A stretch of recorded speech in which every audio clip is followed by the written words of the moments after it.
Tamistar.com viewers எல்லாருக்கும் வணக்கம். இப்போ சினிபாஸ்ல தெரிஞ்சுக்க போற சினிமா இன்ஃபர்மேஷன். பாகுபலி திரைப்படம் தெலுங்குல பெரிய அளவுல எதிர்பார்த்துட்டு இருக்க திரைப்படம் அப்படினு சொல்லலாம்.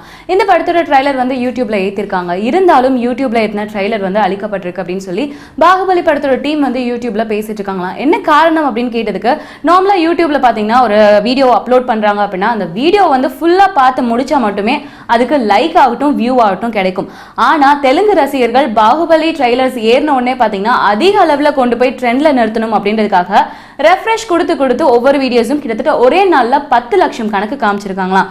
இதனாலதான் யூடியூப் வந்து அந்த வீடியோவை டெலீட் பண்ணிருக்காங்களாம். மற்றபடி பாகுபலியோட மலையாளம், தமிழ், மற்ற கன்னடத்தோட இதெல்லாம் வந்து இருக்கு. இந்த தெலுங்கு வெர்ஷனை மட்டும் டெலீட் பண்ணிருக்காங்க அப்படின்ற மாதிரி பேச்சுவார்த்தை போயிட்டு இருக்கு. ஸோ பொதுவாக யூடியூபை பொறுத்த வரைக்கும் வியூ வந்து ஃபுல்லா பார்த்தா மட்டுமே லைக்கும் வியூவும் கிடைக்கும். ஸோ பாதியிலே ரெஃப்ரெஷ் பண்ணிட்டே இருந்தாங்க அப்படின்னா அவங்களே ஆட்டோமேட்டிக்கா டெலீட் பண்ணிடுவாங்க. இப்போ யார் ட்ரெய்லரை போய் பார்க்குறாங்க அப்படின்னாலும் அந்த ட்ரெய்லரை ஏன் டெலீட் பண்ணாங்கன்ற ரீசன் மட்டுமே இருக்கே, ட்ரெய்லர் இல்லை அப்படின்ற கவலையில் தெலுங்கு ரசிகர்கள் இருக்கிறதா தகவல் வெளிவந்திருக்கு. இந்த மாதிரி சினிமா இன்ஃபர்மேஷன் நீங்க தொடர்ந்து அப்டேட்ல அப்பப்போ தெரிஞ்சுக்கணும் அப்படின்னா Tamistar.com தொடர்ந்து பாருங்க.